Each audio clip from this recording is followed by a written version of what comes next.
Just 3 days after the Uvalde school shooting, Trump headlined the NRA's National Convention in Houston. And how did he honor the victims? By awkwardly dancing on their graves.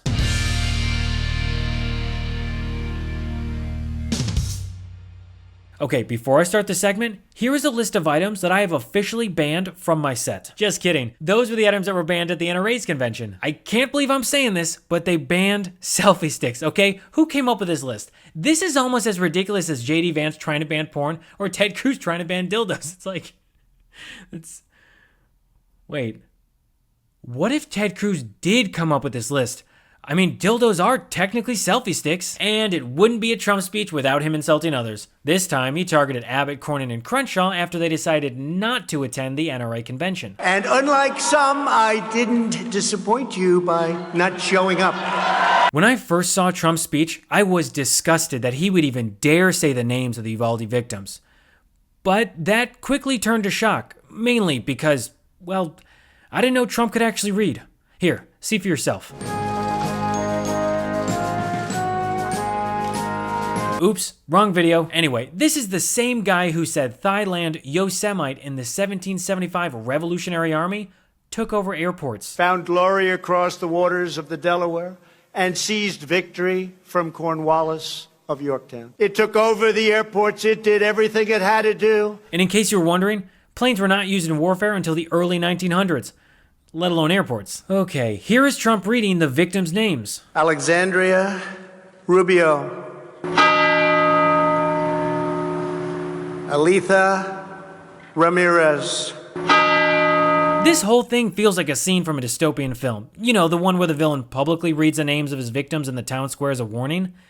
Very dark stuff. And during his speech, Trump called for a series of measures to prevent future mass shootings. Finally harden our schools and protect our children. Harden schools? Why does that sound so familiar?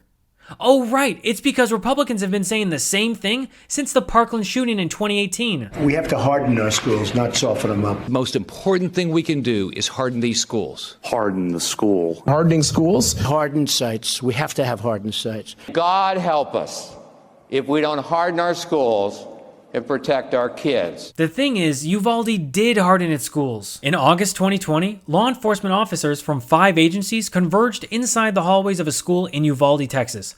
Their guns drawn, role-playing how they would halt a gunman. Uvalde school officials were doubling their budget for security, updating protocols, and adding officers to the district's police department. And despite the overhaul of security in Uvalde and across much of Texas as well as other states, it has not stopped school mass shootings. In fact, according to a 2019 study, there is no evidence that hardening schools to make kids safer from gun violence actually works. All right, let's see what else Trump has to say. Every building should have a single point of entry. There should be strong exterior fencing, metal detectors, and the use of new technology to make sure that no unauthorized individual can ever enter the school with a weapon.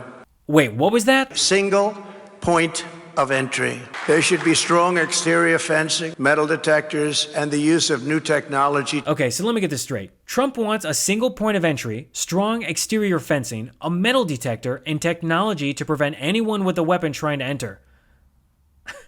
He just described a prison, but I guess that shouldn't come as a surprise considering that the private prison industry benefited from Trump administration policies to expand detention centers and increase profits, especially those who donated to Trump's campaign. Well, I can't wait to hear what else Trump is pushing. That's why, as part of a comprehensive school safety plan, it's time to finally allow highly trained teachers to safely and discreetly concealed carry. Wait, hold on. I thought Republicans said teachers were just liberal hacks grooming children. But now Republicans are totally okay with giving teachers guns to protect children? Teachers are some of the most stressed, underpaid, and underappreciated workforces out there. They should be teaching, not acting as security guards. I mean, does anyone else hear how insane this sounds? I'm sorry, but I feel like I'm taking crazy pills! Okay. Before I go, I just want to call attention to another pathetic excuse for a human being who's also on the NRA payroll. Texas Senator Ted Cruz. Looking at broken families, absent fathers, declining church attendance, social media bullying, violent online content, desensitizing the act of murder in video games, chronic isolation. Need I remind you, Ted Cruz is the guy who flew to Cancun and abandoned Texans while they froze to death. Not to mention, when he got caught, he blamed it all on his daughters. So, I don't think he's the best person to listen to about anything. By elites, I refer to some of the most powerful politicians and their allies in the media. Many of these same people make their accusations from behind great bulwarks of safety, from gated communities equipped with private security, or at the very least, from safe and expensive neighborhoods protected by high home prices and low crime rates. Such people can afford an indulgent ideology that ignores reality. Ted Cruz is calling other people elite? Okay, that is rich. Because if you looked up elite in the dictionary, you would see Ted Cruz's face.